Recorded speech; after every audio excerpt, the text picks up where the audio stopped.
gentlemen, welcome to the Extraordinary Family Life Podcast. We are your hosts, Greg and Rachel Denning. We got an awesome question today that we're excited to talk about. It was fun discussing it yesterday because it's one of those questions that it kind of, for me at least, it kind of caught me off guard a little bit, and I really had to think through the answer, and we'll get into why that is. But because when it happens, it's very different than looking back at it from this stage in life. Maybe that's confusing. So when the thing is happening is different than after you looking look back exactly. At what so happened. that hindsight is just a totally different feeling and perspective versus in the moment you're like, "Gah!" It feels like such a big deal. Mm-hmm. And later on you're like, "Yeah, that was like nothing and so worth it, infinitely worth it." So basically here's the question. She starts by quoting James Allen. He who would accomplish little must sacrifice little. He who would achieve much must sacrifice much. He who would attain highly must sacrifice greatly. Man, I love that quote. I've loved that quote for a long, long time. I memorized it at one point when I was reading James Allen frequently. And I remember thinking, I want to attain highly, so I'm willing to sacrifice greatly. Right. Well, same for me, because we both did read a lot of James Allen early on. That I loved that this was connected. The question was connected to the James Allen quote because it really made that connection for me back to those early days when we started our journey, and having this vision given from James Allen, and then realizing, oh, we've achieved that vision. Yep. That's pretty amazing. And because we were so committed, I mean, we would talk about it all the time. We were constantly reading him and talking about it and saying, babe, let's sacrifice. Let's sacrifice greatly so that we can attain highly. Let's do it. Mm-hmm. And it was so incremental. Right. Even though our sacrifices weren't always incremental. But the outcomes kind of came over time. And now when you're in it, you're like, oh yeah, we did make those sacrifices. And they seemed like a big deal at the time. I guess here's one of the things that is so important. It's hard to consider it a sacrifice if what you get back is more than what you gave. Well, that's part of the answer, though. But you got to finish reading the question. So the question, okay. So here's the question. In line with this quote, what would you say are some sacrifices that you and Rachel have made to achieve the life you live now? If it's not too personal of a question. I think I've yet to have anyone ask me a question that is too personal. But thank you for the consideration. Then as a follow-up question, what advice would you give to people in order to overcome the fear of loss or sacrifice for something better? That's insightful. Because you're right. Yeah. We get into our own heads, and the fear of loss, the fear of failure, like what if I sacrifice this thing and it doesn't work out? Right. Right. That's super scary. Or I'm going to make the sacrifice and I'm hoping it's something better, but what if it's not? What if I sacrifice something and the other side is like, oh, this is garbage, which happens all the time, right? So let's start with question number one. What have we sacrificed to be able to achieve the life we live now? And so the initial sort of response that you kind of hinted at first was kind of like, well, wow, everything we have sacrificed has been infinitely worth it. So from where we are at this moment, it doesn't feel like a sacrifice. Exactly. I think that's so important. Yeah. When it works out, you look back and you're like, all day long. I was afraid of giving that up. Yeah. But now I have this, so I would gladly trade those trinkets for what I have now. Right. I think that's super important perspective to hear from others, because when it's you're trying to look up the hill and you're like, I don't even know if this is going to work. Right. And what I'm sacrificing seems so big, but those who've done it on the other side are looking back like, oh man, those are little things. They feel big, but they're so small. And I feel like sometimes, with, like you say, every strength has an inherent weakness. I feel like sometimes that has become, at least for me, one of my weaknesses, because having gone through it, I look at people and I'm like, guys, it's easy. Like, why are you not willing to give this up? It's so worth it. But I do recall, when I make myself recall, that from on the other side of it, it felt like a huge deal. It felt like the biggest impossibility ever. Yep. I think about this with a lot of things, parenting, marriage, even food and diet, because I'm so convinced now about the diet approach that I've come back to after studying and going full circle for so long, that for me, I just feel like, well, it's so worth it. Why would you not give it up? Why would you continue to eat those things? Why would you continue to do that when the benefits are so worth it?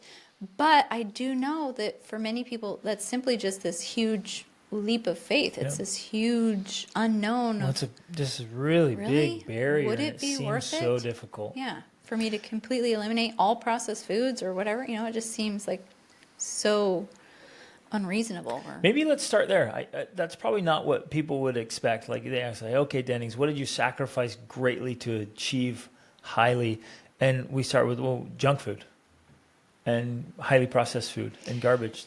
Yeah, that is funny. People don't think we would give that answer, but yet that is definitely a huge, absolutely fundamental key element of it. Because as you always love to emphasize, your body is the vehicle for experiencing life. And so our bodies are the vehicles for experiencing our extraordinary life. And as a result, we had to sacrifice foods that did not help us optimize our bodies so that we have the energy, the motivation, the ability to be able to live the life that we want to live. Because one of the other things I thought of as we were asked this question and discussing it is we had to sacrifice, and I don't want this to come across the wrong way because it can be interpreted totally wrong, but we had to sacrifice comfort and ease. Yep.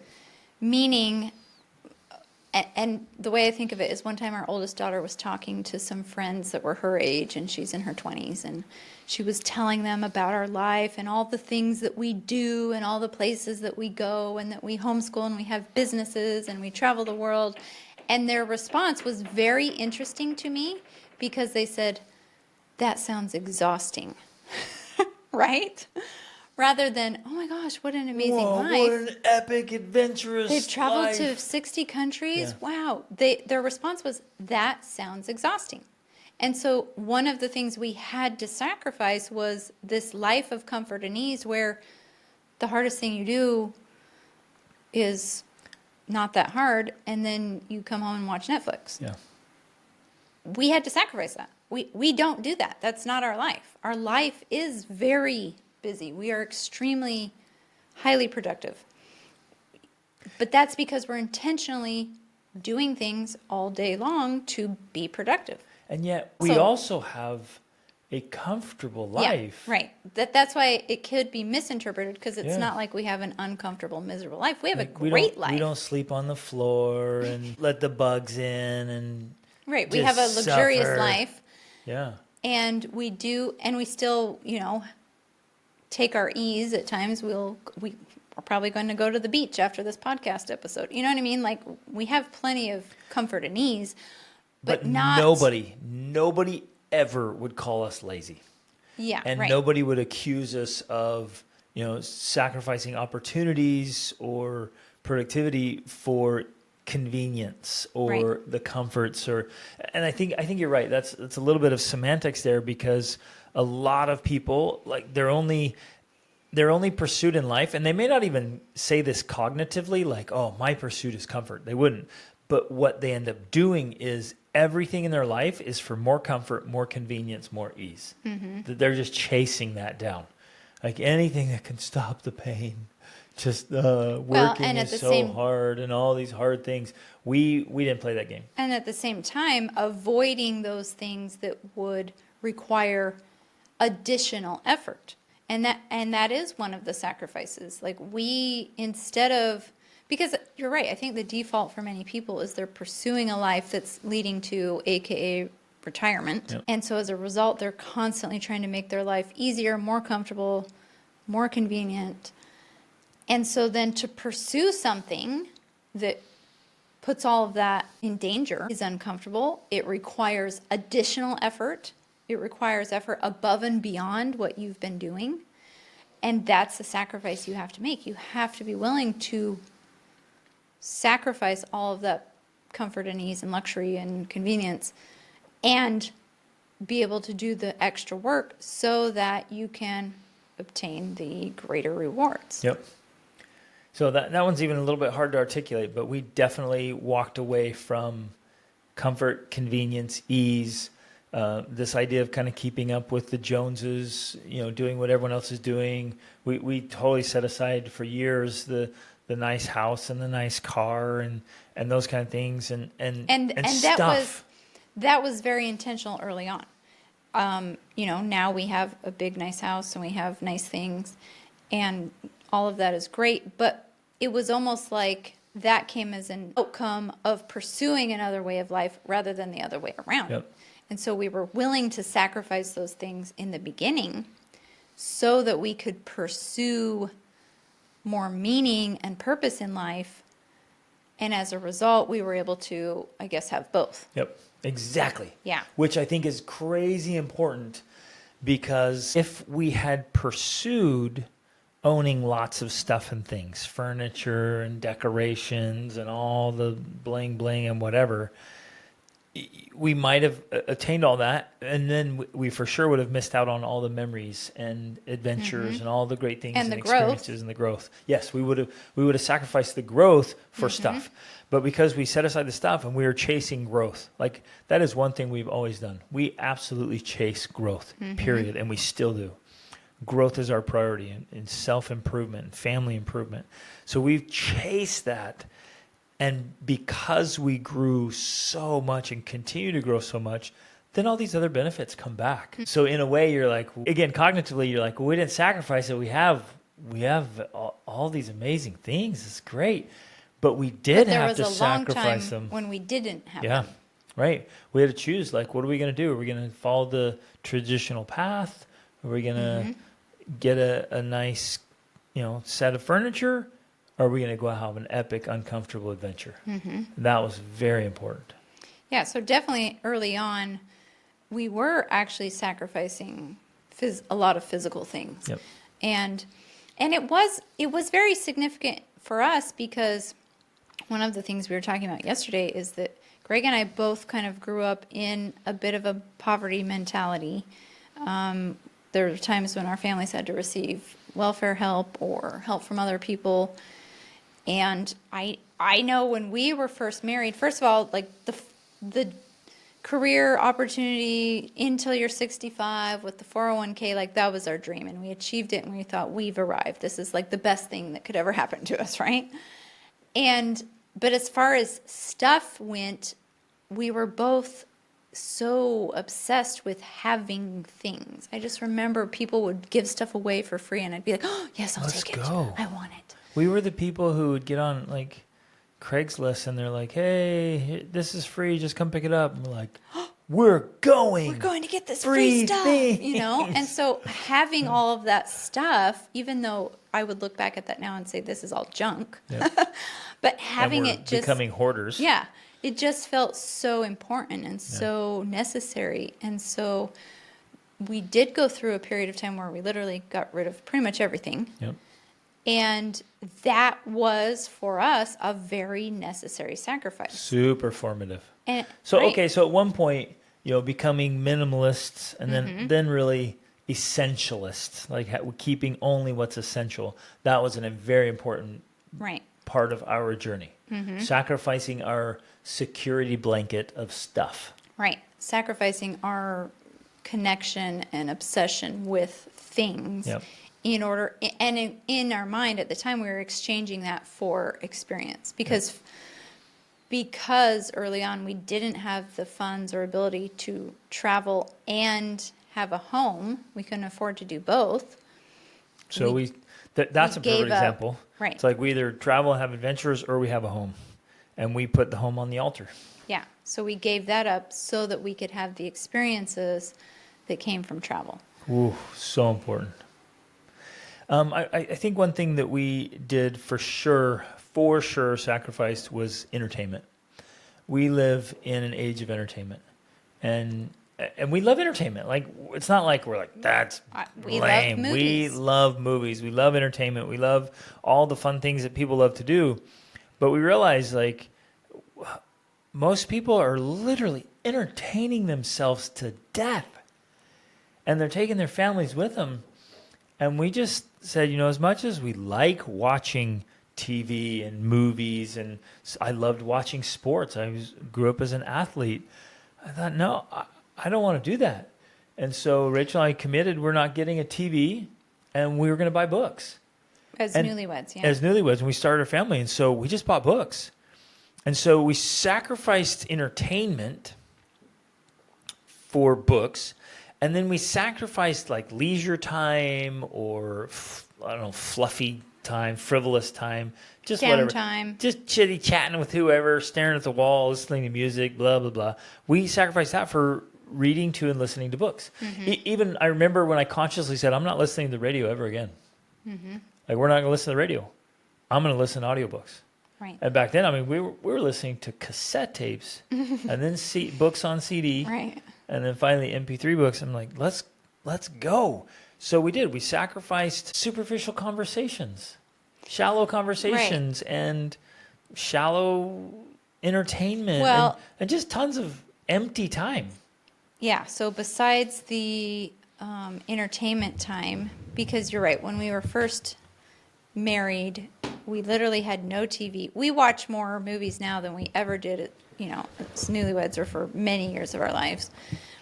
But the point is not that we just cut it out, because if you just cut it out, it's kind of pointless. You could actually, if you had to choose between doing nothing and watching a movie, actually watching a movie is more beneficial. But if you're going to watch a movie or study and learn about personal growth and development, that's the better option, right?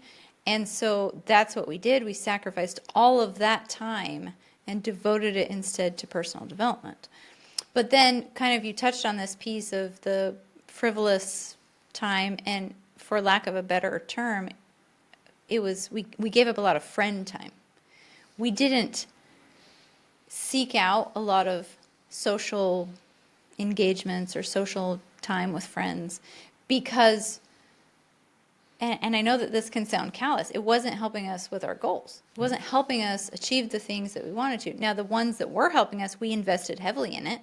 The friendships that were aligned with our desires and outcomes, like we invested in those, and we still have great friends that have lasted a lifetime, but the rest of it we gave up. In fact, we used to have the term for it. We called it tribal events or something, like we don't do tribal events. We do not participate in tribal events. Right. And so there was a lot of church functions and social functions and just friend hangout time that we just were like, nope. And not that we would try it. We would give it a try. It's not like we were just hermits. But if we felt like, no, this is not contributing to what we're after, we'd just then slowly. And it was a process, actually. We kept trying. We're we did. Let's go do this. This time it'll be different. We'll go make it better. It'll be beneficial. Add value to our lives. We just kept trying, and we kept realizing that doesn't add any value to my life, man. Yeah. I'm going somewhere. I have goals and dreams. I'm chasing greatness. I'm not going to sit around and just talk about the weather. Man. I'm out. About the neighbors. And so we kept trying, and then eventually we're just smacking our heads as much as we want it to be beneficial, it's not. Right. As much as we want it to be meaningful, and we're trying to direct we're just really trying to force it to be beneficial, it wasn't. And so we did. We sacrificed that crap. Right. We're out. We're done. We're not playing around. That also included a lot of church and community things as well. We've been very deliberate about, we both grew up in a church that, has a lot of expected involvement per se. Lots of activities. Yeah, lots of activities, lots of meetings, lots of things. And we just said no to a lot of them. We're like, no, we're not going to all the meetings. We're not going to all the activities. We're not doing certain callings or expected things because we have a mission and purpose, and that's what we're pursuing. And this just doesn't fit into that. Now that's very different from people who are they just don't participate at all so that they can watch more Netflix or do more of nothing or more of nowhere. It's we were anxiously engaged in a good cause. Right. And we were going after it. We've had noble targets and aims, and we've been out genuinely seeking to have real impact and make a difference in the world.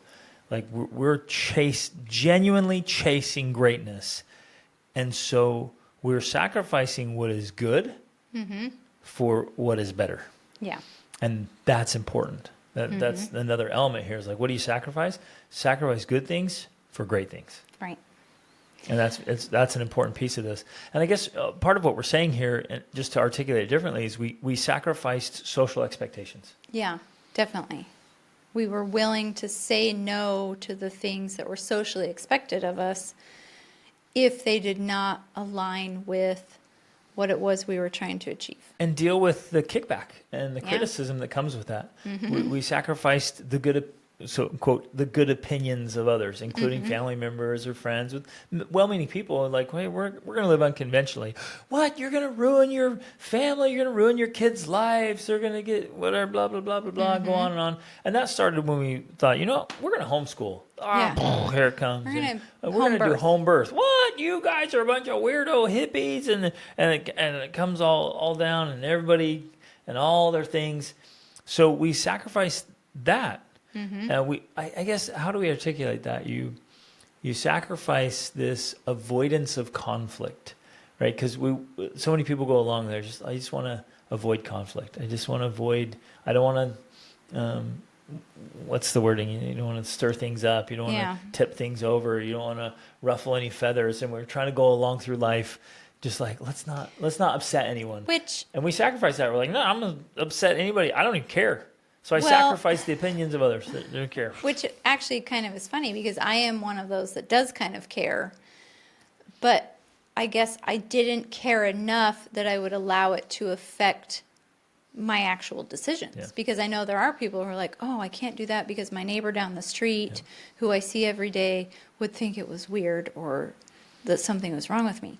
I would always be willing to, not that I would confront that person, but I would do it anyways, and then I would just be like, well, I guess, we can't have a conversation because this is what I'm doing, right? I would be willing to give up those relationships, I guess. And for a lot of people, that seems harsh, and I understand why that does seem harsh. But if you want to build your life and your family, you have to be willing to sacrifice the opinions of other people. Yep. Like, who cares what the neighbor thinks or the person in the church or this, whatever. Or your mother-in-law, or your own mother. Or even your own mother sometimes. Yeah. Who cares? You have to create what it is you want to create, regardless of what other people are going to think, say, or do. Now, we got to put this in context, though, because if you're just genuinely being weird and you're doing something that's dumb, and you are messing up your kids, and you're messing up your kids and your life, and people are trying to stop you, you should listen. We're not talking about that, but if you are genuinely chasing greatness, and others, even with the best intentions, are holding you back or trying to keep you mediocre or small, say, you know what? Hey, love you. I'm going. I'm doing this anyways. And that is an important aspect, of course, because that's the point of that sort of social behavior in humans. Like, we're trying to protect each other from doing something that's really damaging.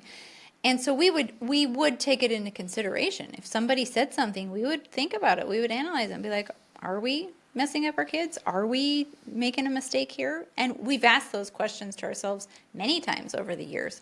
But ultimately, we had enough belief and confidence in what we were doing to say, no, they think we're crazy, but this is the right path. This is what we need to do. And it has paid off so many times over. So much so that, like we were saying in the beginning, it doesn't feel like they were even sacrifices because our life is so good. Right. So here are some other things. Like as you go along thinking about this, like what are the things we sacrificed? Looking back, you can walk through and say, oh, there was quite a few things, but some of them there were little things. So I was just thinking about our marriage. Our marriage is just amazing. Well, what did we have to sacrifice to have such an amazing marriage? Well, one of them was like the desire to be right. Well, I'm right. Who cares? So pride or ego. Yeah. You sacrifice your ego. Like, just send a arrow right through your ego, man. Just, who cares? Sacrifice the ego. Sacrifice the win. I meet people all the time. They're like, they just have this insatiable need to win arguments. They're like, stop. It doesn't even matter. Or we had to sacrifice our fixed mindsets and our limiting beliefs. Absolutely. And man, I had a lot of them. Right. I had a ton of them. Yeah. And I had to kill them all. And then I had to unlearn things that I had learned. That's painful. You had to unbelieve things that you believed in. Right. So adamantly to realize, oops, that wasn't working. But I was so convicted, and maybe you'd spent months or years pursuing something, you realize that was stupid, and you have to walk away. Yeah. You have to walk away from everything you put in. I mean, you and I both, multiple times, invested time, money, and effort into something that realized, that was a waste. And instead of keeping it, instead of holding on to it, instead of continuing down that path, because we already put so much time and effort into it. We don't want to be failures. Right. So zero-based thinking, and we're like, we just rip that Band-Aid off. It's like, it goes. And you're like, yeah, but you spent thousands and thousands of dollars on that. I was like, yeah, but it's not where we want to go. It's not who we want to be. So it's gone. Yeah. So those were sacrifices. Here, another sacrifice we made was we have spent well over $100,000, probably approaching $200,000 in personal and professional development, in books, courses, webinars, masterminds, coaching. Like, we have invested so much money into growth. And of course, it pays off massively. Right. And But it often was a big sacrifice. I mean, I remember a couple times when we were going to spend $10,000 on a program and we had to put it on a credit card, or just felt like we can't afford this. Yeah. But we were willing to make that sacrifice because we viewed it as an investment. Yep. And yeah, it paid off. It worked out. Yep. We've also spent many, many tens of thousands of dollars on experiences for ourselves and our kids. Yeah. Especially when the kids, you're like, they need to have this experience. I would say hundreds of thousands of dollars. Easy. We spent tens of thousands this year. Exactly. And you're like, yeesh, we could have put that in a savings account. We could have put it in an investment account. Could have saved it for their college. Bought nice things. We could, saved it for their wedding gifts, or buy more vehicles or stuff and things. And you realize, well, I guess here's a framework that I'll share that is hopeful and hopefully helpful for people. We wholeheartedly believe the most important investment that any of us can make is in ourselves. The number one investment you should always make is in yourself. And then number two, of course, is in your spouse and your children. So, you're choosing not to spend your money on other things so you can invest in yourself. And of course, it's a risk. Yeah. And it's hard.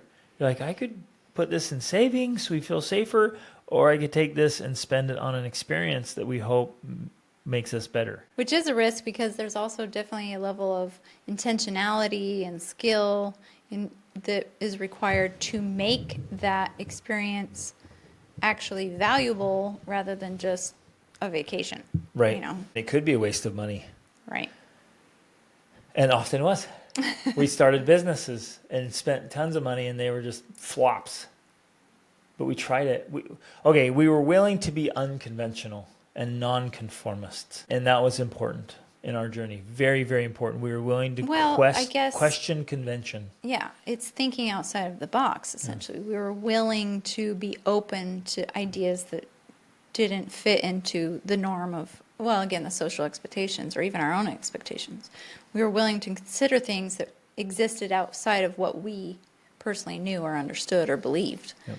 But along with that, I think for sure is kind of this combination of being willing to face our fears. And I don't know how to word that as like a sacrifice, but inevitably there are fears involved. No matter what you try to do, if it's different, or if you're pursuing something greater or higher, there's going to be fear involved. In fact, if there's not fear involved, then it's not really greater.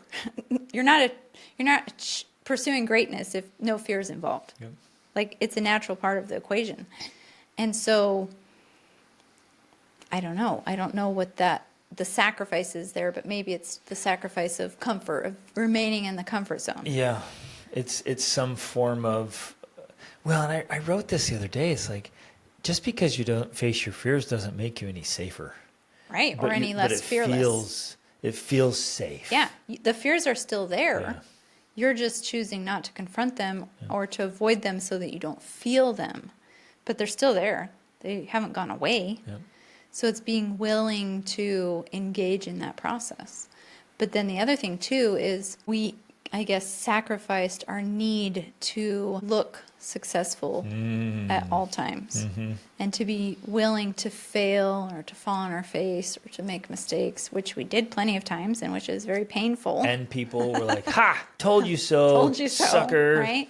And we had to face that. But we were willing to engage in that process because we knew that failure is fertilizer and failure helps to move you forward. And you only are a failure if you choose to give up and not keep trying. Yep. And so we had to be willing to do that and Yes. then to get up and keep trying after we failed. Yes, yes, yes. We could have played it safe. Yeah. And we could have followed the conventional path, and we could have looked like successes the entire way. Right.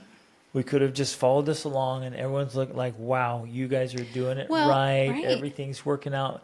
Wow, you're just the little model family, and nothing goes wrong in your world.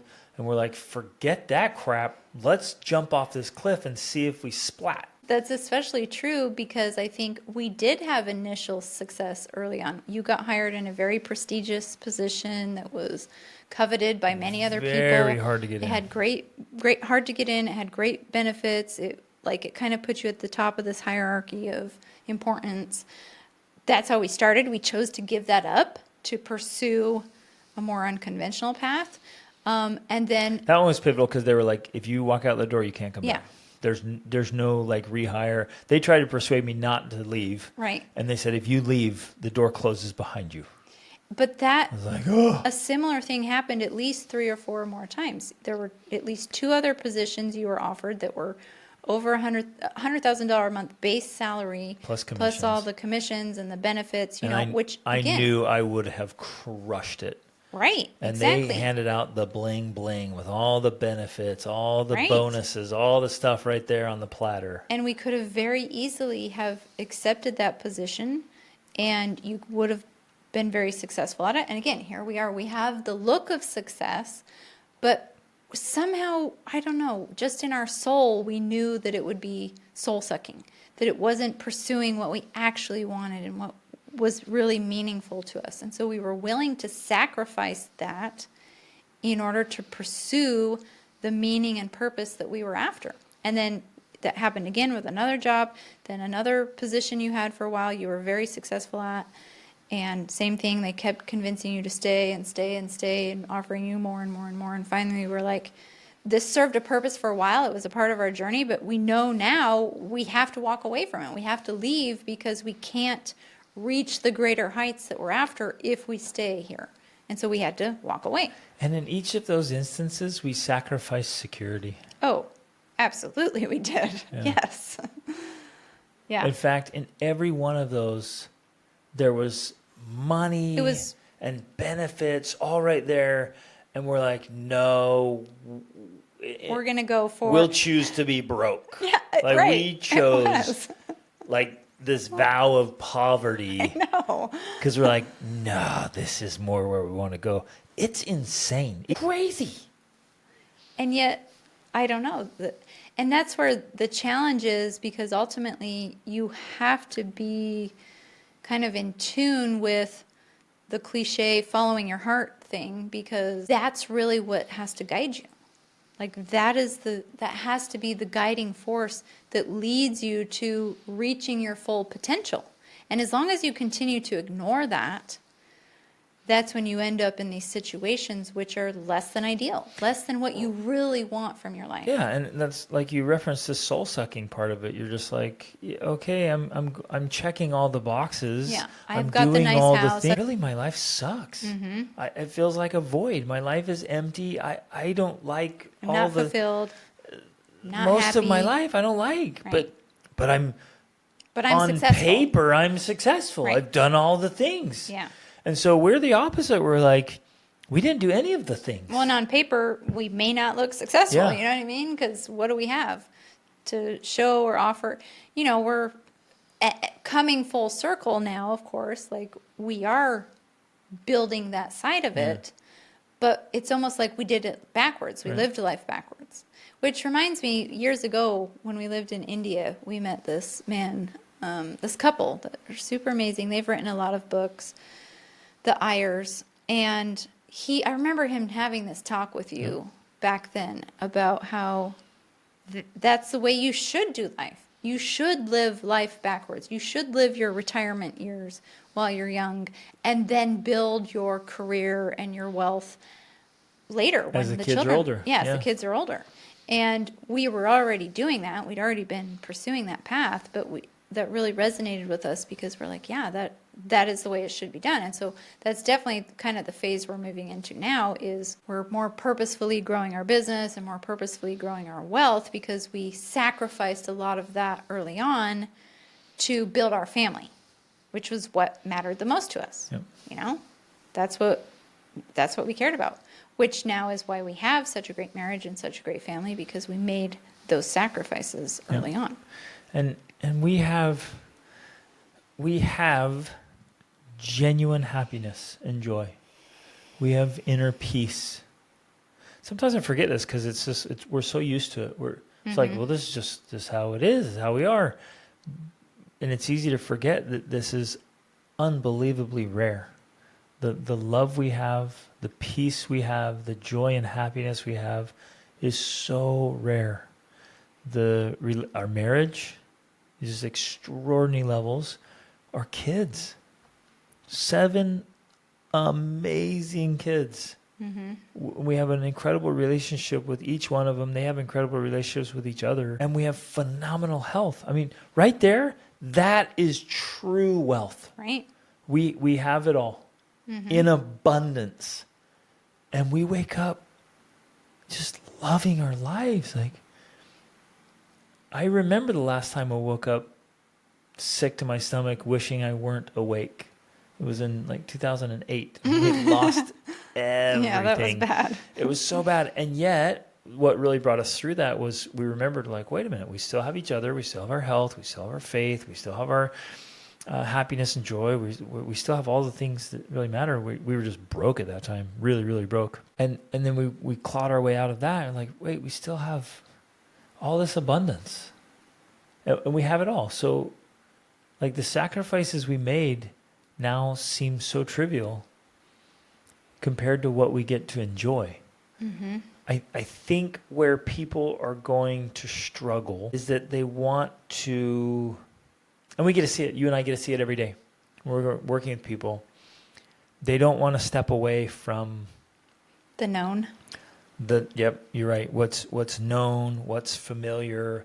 They don't want to step away from what we call the herd, what everybody else is doing. It's like, well, they're doing all this stuff. Like, I need to follow along. You're like, and as I'm coaching, I'm like, no, you don't.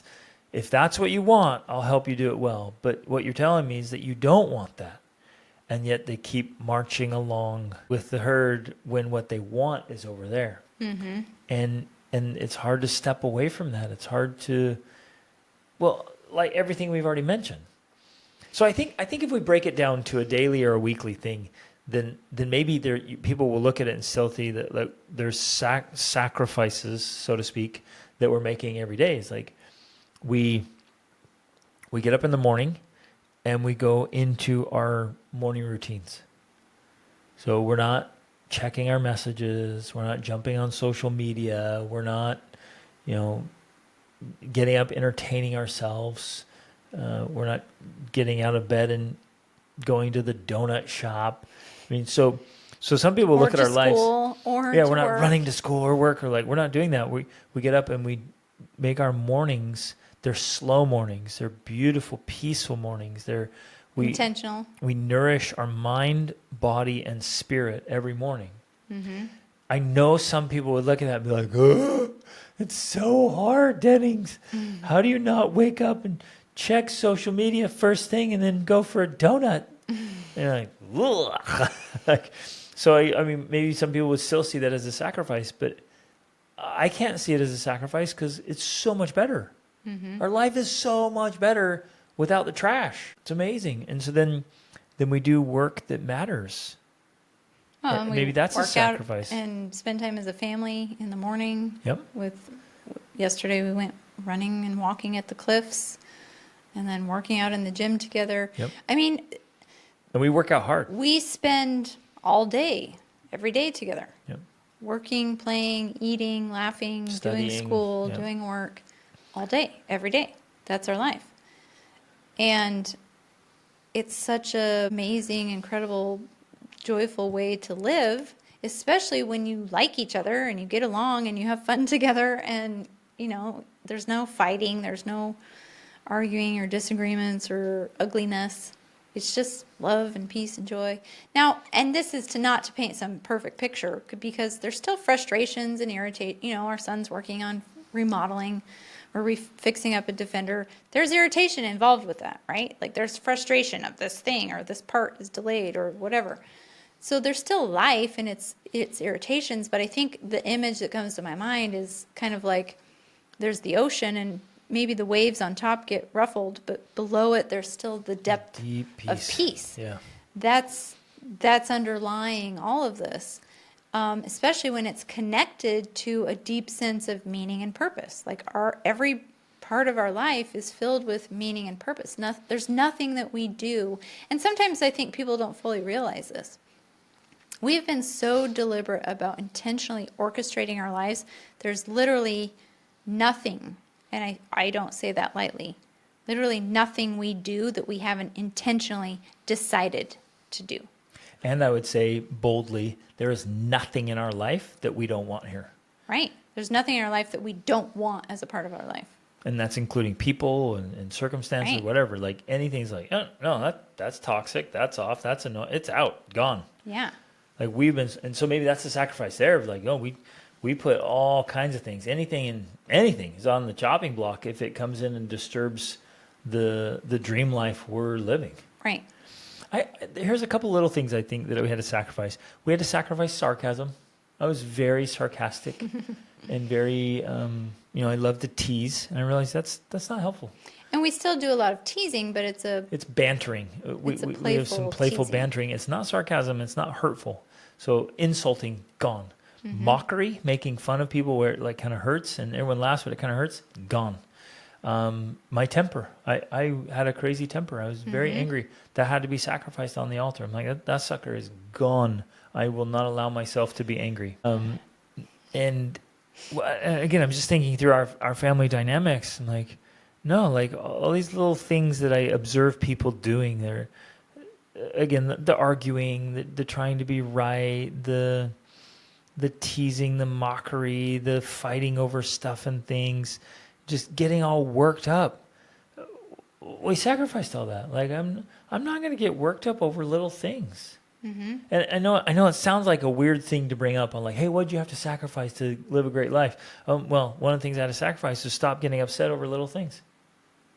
Mm-hmm. That's super important. Yeah. Because I was the kind of guy that I was constantly upset over all kinds of little things.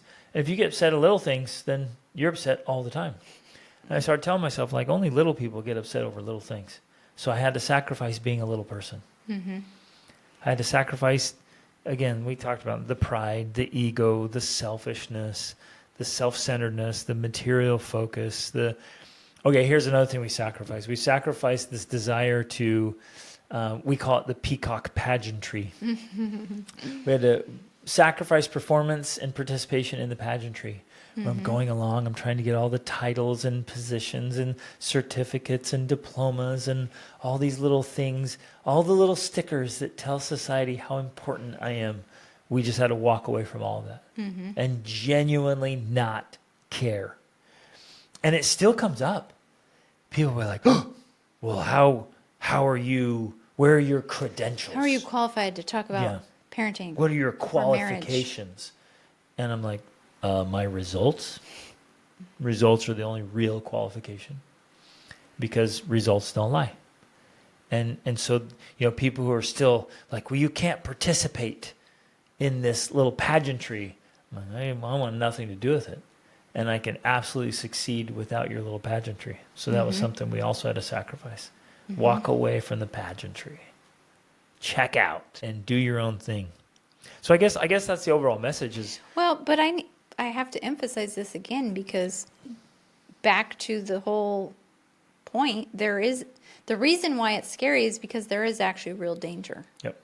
And, we've told our kids that we've quote unquote disadvantaged them because we've raised them in an unconventional way, which means it will be that much harder for them to succeed, meaning that if you step away from the traditional path is there to be a safety net. And it provides that role for many people. That it's important. We're not discounting its importance. It is a safety net. But choosing to step away from it is where you, back to Alan's quote, you sacrifice greatly so you can achieve highly. But it requires more effort. It requires more work, more. It requires more. That is the risk, because otherwise, if you walk away from it and give less, you actually end up worse off. Yeah, there's no than safety you would net. be otherwise. If you walk away from it and then you're like, I'm just gonna take it easy and we're Live just on gonna the beach chill. and We're gonna chill. kind of do our own thing. There's no safety net. Yeah. And if you fall, you splat, and that's serious stuff. So you're right. I guess it worked for us because I've always had this just determination that I will either find a way or I will make one. Well, and so speaking more of sacrifices, that's another thing we had to sacrifice. We had to give up being victims. We had to take full responsibility for the outcomes in our lives. There was no more blaming the government or blaming the economy or blaming Your past. XYZ did this to me or my partner or whatever.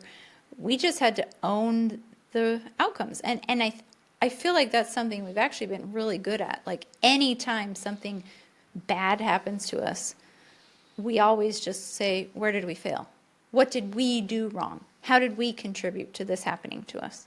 Because we knew that ultimately that's what mattered most. In some way, we had contributed to it and we needed to learn from that so we didn't repeat it. We couldn't just say, we were just unlucky or bad luck or this is just life. We said, no, we did something to make this happen, and so let's learn so it doesn't happen again. It's like just 100% ownership and responsibility for all of the outcomes we're achieving or not achieving. That. I love that. You have to sacrifice your own victimism. So true. Love it. Well, I'm sure we'll come up with more ideas as we go along and think about this, but I guess I want to really emphasize what we said earlier. Once you make the sacrifice, on this side of it, making the sacrifice seems so big and so scary. Once you make it and you get the results you want and you look back, you're like, that was so worth it. It was so worth it. And it doesn't even seem like a sacrifice because we've got so much more. I got the better end of the deal here. Yeah, exactly. I'm like, I totally won. Oops, that was somebody, don't, keep that a secret. Yeah. Wow, it's amazing. And it's worth it. I guess that's a resounding message we could shout, that it's so worth it. Right. But I do also want to say it is hard. It's going to be challenging because that's actually how you grow. If it was easy, it wouldn't require anything of you and you would remain the same. It's through the challenge and the hardship that you grow and become a bigger and better person. Which then changes the perspective because now you look back, you're like, that's not hard. It was only hard because I was soft. And it's like looking at a child and, for a 2-year-old it's hard, but when you grow up, it's no longer hard. It's now just easy. And so we keep growing. Like just because your body stopped growing when you reach, your full height, like you keep growing like crazy. Just get up every single day and say, how can I learn? How can I grow? How can I be better? And you become so much stronger. So then what used to be a sacrifice, you're like, that's easy, man. Yeah. That was only, because, it was tough because I was weak. Right.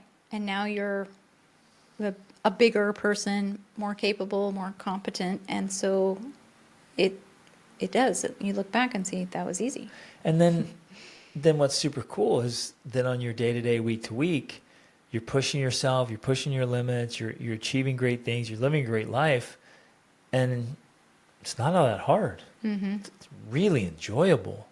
It's a great life. And we have a lot of people come stay with us, and we have guests come and friends come, and they come to here at the World School Family Resort. And I know, well, they even say, they'll come like, wow, man, you guys, those are hard workouts. And this is exhausting stuff, but it's enjoyable. It's fun. It's great. We're just loving life, every bit of it. And it's worth all of it. So if you know, ladies and gentlemen, that there's something you need to put on that altar and sacrifice, the thing that's holding you back. And many people at least have the low-hanging fruit. They're like, they know what's standing in the way. If you know what the obstacle is, if you know what's holding you back, go ahead and sacrifice it. If you know what it is you want and it's standing in your way, go after it. Go get the thing you want most and live the life you were born to live and create the extraordinary family life you dream about. Make it happen. And let us know how we can help. That's part of our life's work, which we love. We get to get up every day and help people create extraordinary family lives. And it's the coaching we do. It's the courses we create. It's the programs we have. It's all there to help you create your extraordinary family life. So love you guys. Thanks for listening. Reach upward.